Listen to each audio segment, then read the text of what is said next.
Good afternoon, ladies and gentlemen, and welcome to the, check the date, 21st of May, 2017. I don't know what footage you're going to be seeing. I'm doing this news a little bit earlier this week. I have other stuff to be doing. We're going to start with the big news of the week. The biggest news of the week being that Destiny 2 had a thing. That's all I care about that. Life is Strange 2 was announced. So I care about that. Assassin's Creed next one has been teased. The Crew 2 has been announced. There's not a lot of stuff here I care about. Oh my god, what the hell? Far Cry 5 has been announced. Hey, there we go. Far Cry 5 has been announced. Marvelous. Now, it's revealed the logo. Far Cry is in, what's a completely white logo with Far Cry with a light blue outline and 5 with a light red outline. Now, earlier I said that some people were speculating this is going to be a Wild West game. That doesn't seem like that. Looks like the logo for a Wild West game. I'd assume they would have done something else to it or made the 5 look westerny. It's a very neat sort of thing. A lot of people speculating it might be a police-based game. It's sort of a cops and robbers-esque Far Cry. Which, fucking bring it on! Man, I would love a change to the Far Cry series. Like, a Far Cry series set in an open-worldy kind of thing, where you're actually taking over gang territories instead of, like, clearing out gang territories instead of clearing out the bases and stuff, but having more city-focused and things. Bring it. Fucking bring it. Let's do something different with this series. I really hope they're not going to go, on an island, and then... But, yeah, man, it's, yeah, sorry, the rock, paper, shot, I got an article here. It says that it's because it's red, white, and blue. It's going to be set in post-Brexit Britain. That'll be... oh, God. But anyway, these consistent announcements mean that we are now in the E3... well, on the road to E3, as the WWE would put it. This is E3 coming thick and fast now. I won't be doing E3 live streams this year, because I've actually nailed the sleeping pattern for once. I'm not staying up to watch that. I just, no. And if I do, I'm not going to be working during the time, because streaming keys me up. So for my own health, I'm not going to cover it. What I will do is I think I might do a recap of either all of E3, or I might do like a daily recap, because for me, like, they have the big announcement things, but then E3 goes on for another couple of days, and people announce loads of really cool games, and I want to eke out those, like, interesting little games. That's the thing I want to do this year, is I want to go, hey, here's the stuff you missed. That's what I don't want to go, oh, Sony went, oh, we got a PlayStation 5 next year, and Nintendo went, oh, look at Animal Crossing. Nintendo, please give us a new Animal Crossing, Jesus Christ. Animal Crossing for the Switch, please, Animal Crossing for the Switch. And Xbox have gone, well, we don't have any games, we're dying. Whatever it is they're doing now, I don't actually pay attention to them. But, you know, all of the, it's everyone kind of just chats about the same sort of thing. I want to eke out, you know, new life and new civilization and find you the interesting stuff. So I might do actually, I kind of like the idea of I might do a quick rundown of things that are announced. You know, I might just leave it in the weekly news video. I might just do an extended E3 news edition like that. I might wangle my own to the Coptional podcast like I did last year to talk about it. Yeah, I might do an extended E3 edition, but I do want to do a separate, here's what you missed at E3 video, because I really want to promote cool stuff. I think that's what the channel's all about. I want to find the cool stuff and go, hey, you missed this game where you play as a teapot and you have to throw yourself to Australia? What? That'd be great. Oh shit, I forgot one. Battlestar Galactica Deadlock was announced. Now this was the one that I'm most into. It looks like it's ship-to-ship combat battle game, and it's during the first Cylon War, so when they initially had the bit of the skirmish and things, but we don't really know much else about it. But it looks really fucking cool, and a Battlestar Galactica game I am all about. I am all for a nice, meaty Battlestar Galactica game, because Battlestar Galactica has great ship combat. Like, really, really great ship combat. Like, the sheer amount of... the way they fire in Battlestar Galactica is they'll fire 1 billion bullets because they're firing into space, so one of them might hit if they fire 1 billion. And then you got the little fighter combat and that sort of thing. So if it's I think it's going to be a strategy tactically kind of game. Down. Sorry, my voice is gone. I just recorded an 1.5-hour Doctor Who special for Patreon subscribers. So you can, good luck you guys. You can have a great fucking time with that. I'll go through every episode individually. I was like, this will take an hour. It's going to be a two-parter. The first part, where I only cover series 1 to 5, is 90 minutes long. So that's on the Patreon page, because I'm not going to fill up this channel with shit like that. What else we got? Oh, no, yeah. So Battlestar Galactica strategy game. It sounds fun. I like Battlestar. That'll be, yeah, I'm into that. Oh, actually, speaking of E3, they've announced a new conference. So back in the day, it used to be Sony. Actually, back in the day, it used to be Sega and all these other people. But it's, you know, Sony, Nintendo, Microsoft. Kind of that. And then sort of EA and Ubisoft sort of turned up. And then Nintendo went, we're going to go do our own thing of it. Whee! Nintendo go over there and do their own thing, because who gives a shit. And then Bethesda turned up. And Bethesda did their own conference now. Is there anybody else who does conferences now? Bethesda, EA, Ubisoft, whatever the fuck Nintendo do, Microsoft, Sony. I think that's the 6th. Now there is a 7th, because Devolver Digital are going to be doing their own press conference. Devolver Digital, who make the small to medium size indie kind of things, the interesting kind of things. They're having their own press conference. Just remembered I forgot the PC Gaming Show. That's probably with good reason. Yeah, so Devolver Digital, exciting. Very exciting. They're going to show off some good indie shit. I mean, I may not have to do it. Here's the stuff. Actually, there will be stuff, that Devolver Digital don't publish that I will show off. But they're going to cover a lot of interesting games. If they think they can fill an hour to an hour and a half of just, hey, look at our cool, weird games, I think that's going to be the winning conference. If I was a betting man, that's where I put my money. Actually, should we have a quick... Well, E3 still miles away, isn't it? Still, I will do E3 predictions on one of the newses. What fucking time is E3? I've just googled E3 to find out the thing. Yeah, next event June. Merciful. June 13th. Oh, plenty of time. Plenty of time. We'll get around to that later. Oh shit, that's not really far away at all. It's less than a month. Wow. Oh, hi. Wow.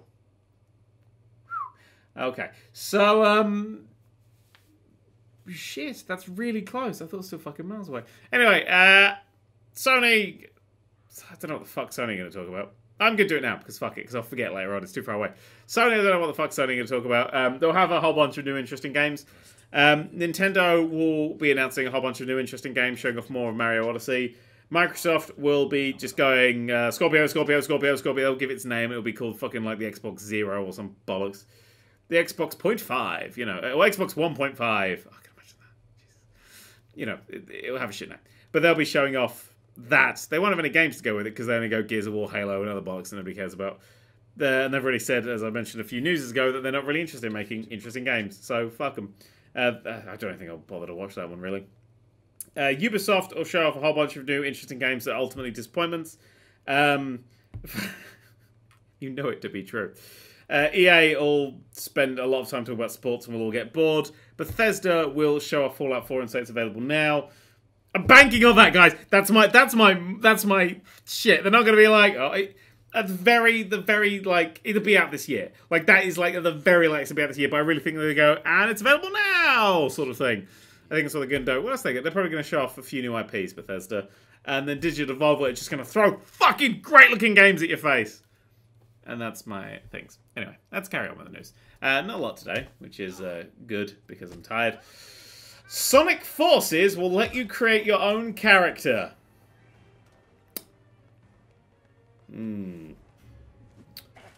Right. So, DeviantArt has exploded. Fuck. So, there's 2 games coming out. Sonic Mania, the 2D, proper-looking one, coming out soon enough. Very excited for. Flying Barry Zone's in it? Like, of all the Sonic zones, you pick Flying Barry Zone? That's incredible! This is being made by people that fucking love the series. I'm so excited! But Sonic Forces is the 3D one that looks a bit naff on the 2D side of things. But you can create your own character in it, so that's clearly going to have some interesting side effects. Most of them being pornography. That's all it's gonna be. It's just gonna be used for porn. But yeah, you can create your own character. I mean, they know, right? That's what Jim Sterling was saying. Like, they know where this is going.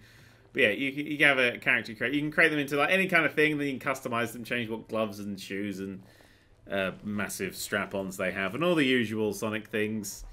They also have apparently there's lots of these gadgets and things. Well, they're messing with the Sonic thing. I don't really care about Sonic Forces, but it's gonna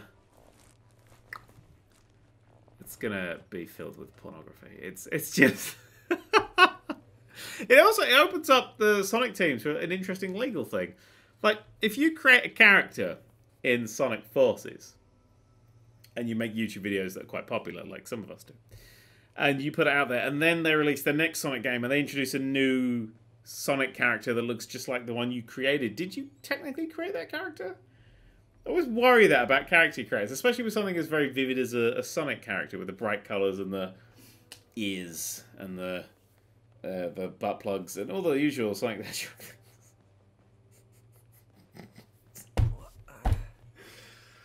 Oh, Jesus. Guys, it's going to be just the worst. It's going to be the worst thing. I don't know. Theresa May recently said, it's true, hang on, where's that thing? Oh, fuck, I've deleted that quote because I mentioned it in the thingy video. Theresa May recently said that the internet shouldn't be... people have said the internet shouldn't be regulated. We disagree. You know what, Theresa? When this game hits, we're going to see some serious shit.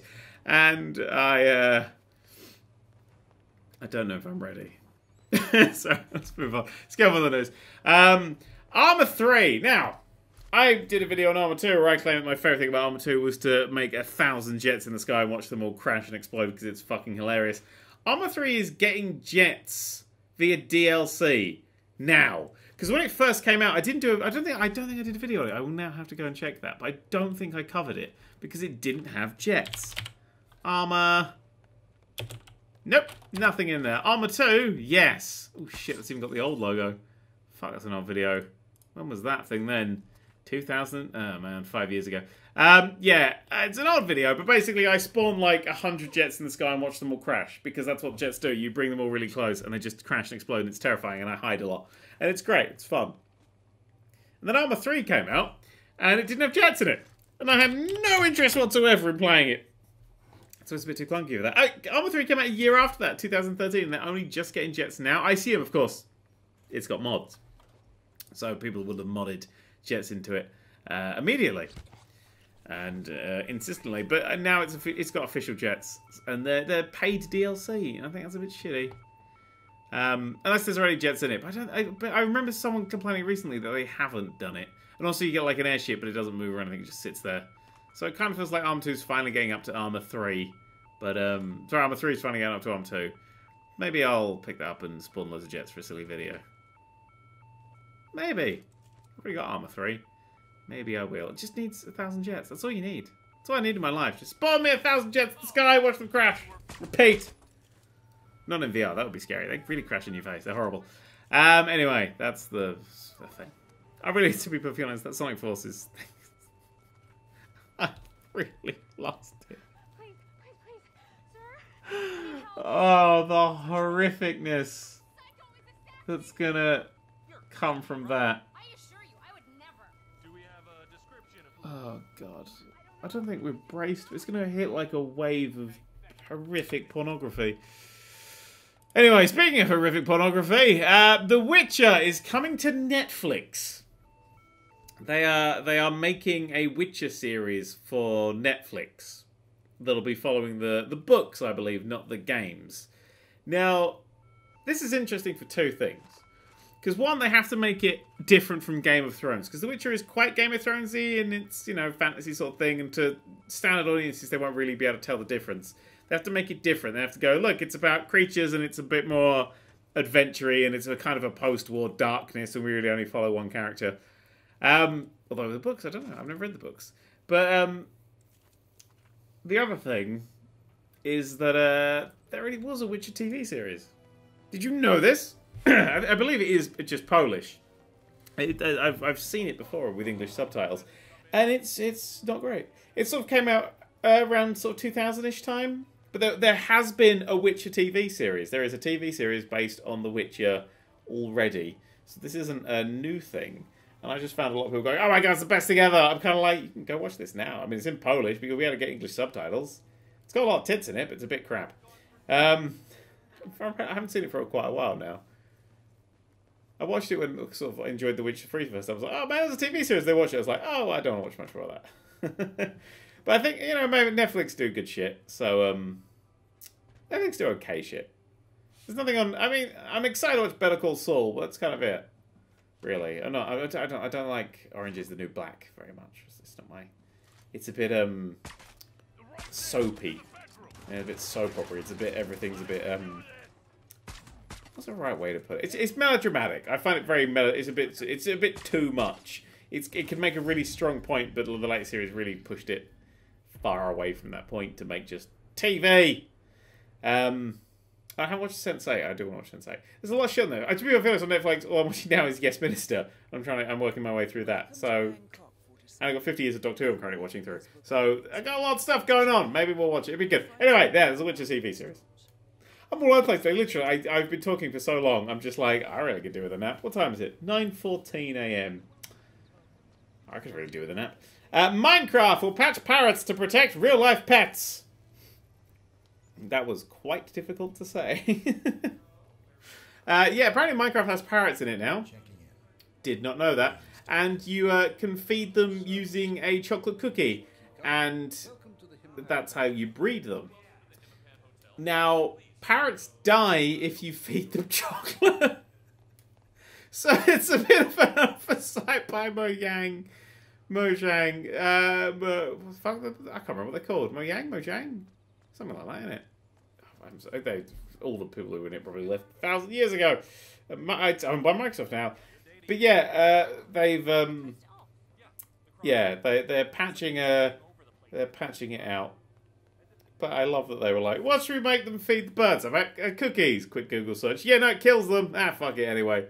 But they're worried that people are going to poison their real-life pets and they'll learn it from Minecraft. I don't really think that Minecraft's taught me a lot of skills that I can apply to the real world. Like, have you ever punched a tree? Shit hurts. That shit hurts. It's not a fun time. It's not a fun time at all. Yeah, that's I love that conversation that someone had of, wait, you took what? So I just imagine some Microsoft employee just running down a corridor like, no! Get me Sweden on the phone! I've been playing a lot of Minecraft recently because it just came out on the Switch. And it's actually very enjoyable on the Switch, even though it's the most uncomfortable controller in the world. It's actually quite fun to play. An unfortunate thing I've realised about the Switch is the range of local play on the Switch is really short. You have to be very, very close to actually make it run properly. But it's a very nice version on the Switch. It really is. It runs at smooth 60. And I wasn't expecting that. It's a really nice 60 FPS version of it. You can't build infinite worlds for some reason. And I looked into this. Apparently in Minecraft on the console versions, you don't get infinite worlds. You get classic, which is like tiny, small, medium, large in some of the games. I think on the Vita you only get small, and on maybe the Wii U or something you only get small. The PS3 you only get up to small, I think. Possibly medium. I can't remember. In the Switch version you get classic, small, medium. But in the PS4, Xbox One versions you get up to large. I think that's how it goes. But none of them do infinite, apart from the original PC version and the phone version. Because apparently the phone can do infinite, but a PS4 can't. No idea. Anyway, that's some Minecraft news. Last two little bits of news now. I'll get through them quickly. Star Ocean Till the End of Time, one of my favourite RPGs from my childhood, is coming out on PS4 next week. It's a digital-only release. It's a port of the 2004 original, and I love that game, but I don't know if it's going to hold up, but I'm quite worried. Because when I played it originally, I didn't like RPGs as a kid, but that's one I liked and played because it doesn't have turn-based combat. It's real-time combat. You get into a fight and then you're in sort of like an arena and you have to battle in there. But you literally in that game you go and kill God. It's legit. It goes straight on with a let's go kill God. Whee! And I'd never played the one after this, so that was the second one I think, possibly the third. I don't know. The one after this, Last Hope, I never played, and the one that just came out, Entangling in Faithlessness, just played like a standard RPG. So maybe it'll be good. maybe it'll be interesting and fun, and maybe it'll be how I remember it. It's one of the first games with trophies. It had its own trophy list of stuff, including one that was like, kill the final boss with a level 1 character. And the max level is 255. And the final boss isn't actually the final boss. There's actually, like, battles that you have to be level 255, sort of, to actually even try and fight. So it's a big game. Like, if you want a classic, proper big RPG, then, yeah, that's a proper one. Like, I don't know how many characters you can play as in the game. How many people can get in your party. You find them, like, randomly as you're going around. They don't even have, like, they have little quests for them, but they're not, like, story quests, and you can miss loads of them. But you get a huge army of characters as you're going around. There's a few, like, key ones, but there's a huge amount you can get in the thing. I remember being a really great game. I think I'll do a video on it. I'll grab it and do a video on it to see how it's doing. May 23rd. Is when that's coming out, apparently. Anyway, quite excited to see that. And finally, the final news for today is a slightly short little video. South Park, The Fractured Butthole, finally has a release date. Again. So it was supposed to come out fucking 1,000 years ago, but it's now coming out on 17th of October. Ubisoft have confirmed 17th of October. I'm excited for it. Like, the first one I didn't particularly care for. I didn't like the turn-based things, and it kind of alienated me because I'm not a South Park fan. Now I've seen almost all of South Park in the time it's taken to make this game, and yeah, I think, and they've improved the combat. So instead of it just being standard bishy-bashy RPG bollocks, there's movement and it's a bit more tactical based, and if it goes anywhere near my love for Final Fantasy Tactics, I'm totally in there. By the way, I have a secret love for Final Fantasy Tactics, but we'll get to that another day. But yeah, October 17th for that game. I hope it's as good as the first one. No, I hope it's better than the first one, to be honest. I didn't really like the first one. But I really want to replay the first one now I've actually, done South Park. Watch South Park. I really do South Park. You get diseases and things. Anyway, that's the news. Leave.